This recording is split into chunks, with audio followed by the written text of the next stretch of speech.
Je me nomme Paul Abadie. Je suis né à Paris, le 9 novembre 1812. Fils d'architecte, j'ai moi-même rapidement embrassé la carrière. À l'âge de 33 ans, je fus nommé second inspecteur des travaux de la cathédrale Notre-Dame de Paris, où je collaborais avec l'illustre Eugène Viollet-le-Duc. Puis, mon poste d'architecte pour les diocèses de Périgueux, Angoulême et Cahors m'amena en province où je projetais et bâtis plus d'une 50aine d'édifices. À l'heure où je vous parle, je suis engagé depuis 10 ans sur l'incommensurable chantier de la basilique du Sacré-Cœur de Montmartre. À l'aurore de mes 72 ans, en verrai-je la fin ? Le Sacré-Cœur n'est pas le premier défi qu'il me fut donné de relever. C'est à Bordeaux que mes souvenirs m'appellent, et au chantier de restauration de la tour isolée de l'église Saint-Michel. Ce clocher hors œuvre a subi au cours du temps de nombreux dégâts.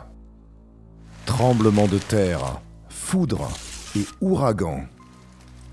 Amputé de sa partie supérieure en 1768, il offrit quelque temps une terrasse de choix au télégraphe Chappe. Pourtant, ce clocher-tour avait ses protecteurs. L'État le classa monument historique en 1846 et le cardinal Donnet, mon ami, appela une nouvelle fois à sa reconstruction. Quel effet saisissant, immense, devait produire cette tour isolée lorsqu'elle possédait encore sa flèche terminée par une croix élevée à 320 pieds au-dessus du sol. Je présentai donc en 1857 un mémoire exposant un projet de restauration. Ce dernier fut validé par la Commission des monuments historiques de la Gironde l'année suivante.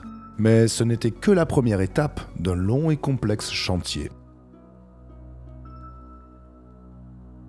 L'œuvre de restauration paraissait si grande que j'osais à peine le concevoir. C'était un malade condamné depuis longtemps et qu'on laissait mourir.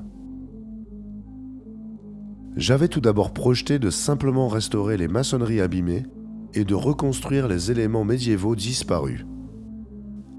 Une fois les 6 contreforts rénovés, je décidai en plus d'ouvrir de grandes arcades à la base. Mais le haut de la tour était fort dégradé. Je décidai donc d'épaissir la base de la flèche et de la renforcer. Je fus certes informé de légères fissures au pied des contreforts, mais cela ne me sembla pas de nature à retarder le cœur du chantier, la reconstruction de la flèche.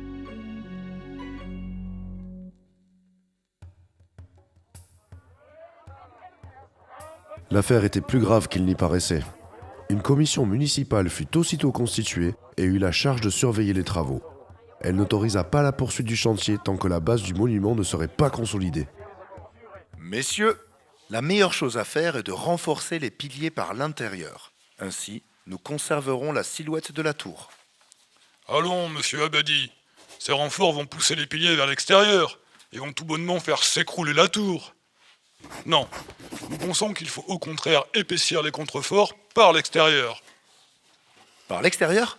Mais messieurs, l'aspect de la tour en serait irrémédiablement transformé, alors que j'en proposais à l'origine une restauration archéologique. La commission des monuments historiques et la commission municipale parlent d'une même voix. Monsieur Abadie, vous renforcerez la base de la tour par l'extérieur afin d'en stopper les désordres. De guerre lasse, j'avais accepté les conclusions des commissions. Même la presse me reprochait de ne pas faire suffisamment pour Saint-Michel. Eh bien soit, s'il me faut reconstruire la tour, je ne regarderai pas à la dépense. Je fis donc doubler maçonneries et contreforts avec cette pierre dure que l'on extrait à Saint-Macaire. Je fis également construire une nouvelle tourelle d'escalier et poser au sommet de la flèche une enrayure de fer pour soutenir les 500 kilos de la croix. À la fin de l'été 1865, la flèche fut enfin terminée. Je m'attachai alors à la recherche de sculpteurs pour les 6 statues monumentales qui viendraient terminer mon œuvre, incarnant de grandes figures historiques du diocèse. Enfin, une voûte en briques ferma la chambre des cloches et le beffroi put accueillir son carillon.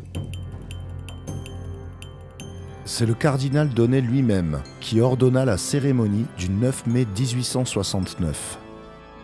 Comme il le dit lui-même, c'est plus que l'orgueil de la paroisse, c'est l'orgueil de la cité dont il était question ici. Je me plus alors à lui répondre que dorénavant, ce clocher n'appartenait plus exclusivement à la ville de Bordeaux. Il était à la France, témoignant de la grandeur et de la variété de son génie.